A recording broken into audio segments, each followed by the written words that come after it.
Assalamualaikum warahmatullahi wabarakatuh. Bismillahirrahmanirrahim. Alhamdulillahirabbil alamin. Wa bihi nasta'inu ala umuri dunya waddin. Wassalatu wassalamu ala asyrafil anbiya'i wal mursalin sayyidina Muhammadin wa ala alihi wa sahbihi ajmain amma ba'du.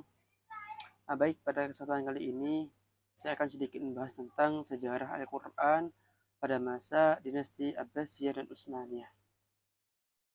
Yang pertama, dinasti Abbasiyah. Dinasti ini berasal dari keturunan Abbas bin Abdul Muthalib yang merupakan paman Nabi Muhammad SAW. Dinasti ini didirikan oleh Abdullah al-Saffah pada tahun 750 Masehi.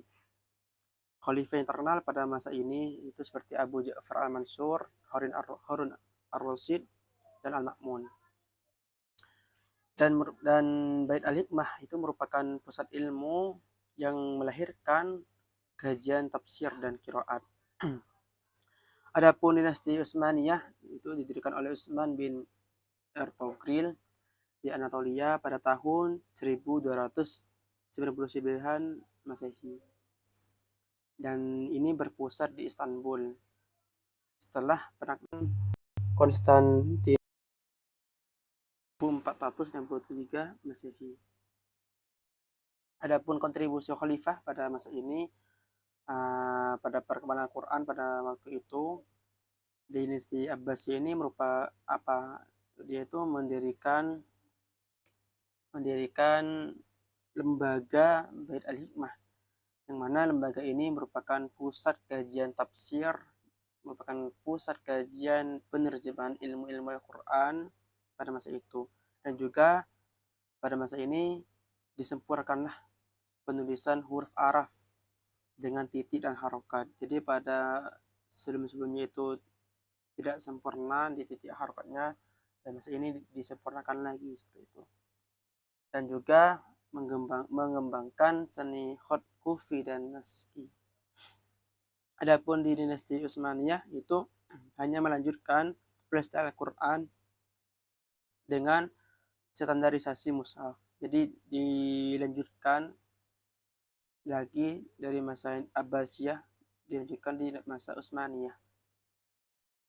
Dilanjutkan dan juga menjaga apa yang sudah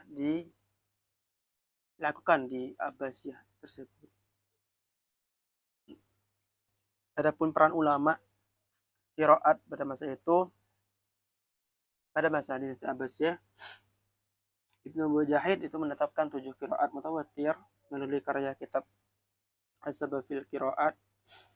Seperti ulama-ulamanya itu seperti Imam Nafi al-Madani, Imam al-Kisai, Asim, Ibnu Ammar, dan masih banyak lagi.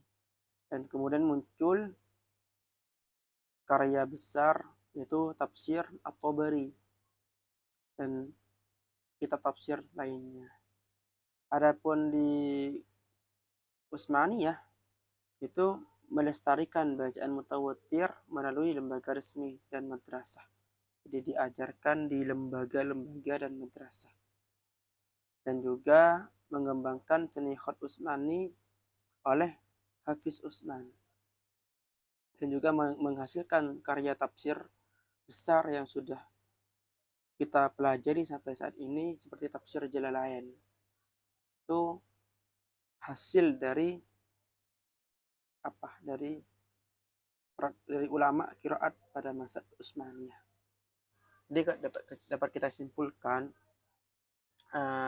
dua dinasti ini merupakan dinasti peran yang sangat penting bagi perkembangan Al-Quran sehingga sampai pada kita saat ini. Mungkin hanya itu dapat saya sampaikan. Kurang lebihnya mohon maaf. Wassalamualaikum warahmatullahi wabarakatuh.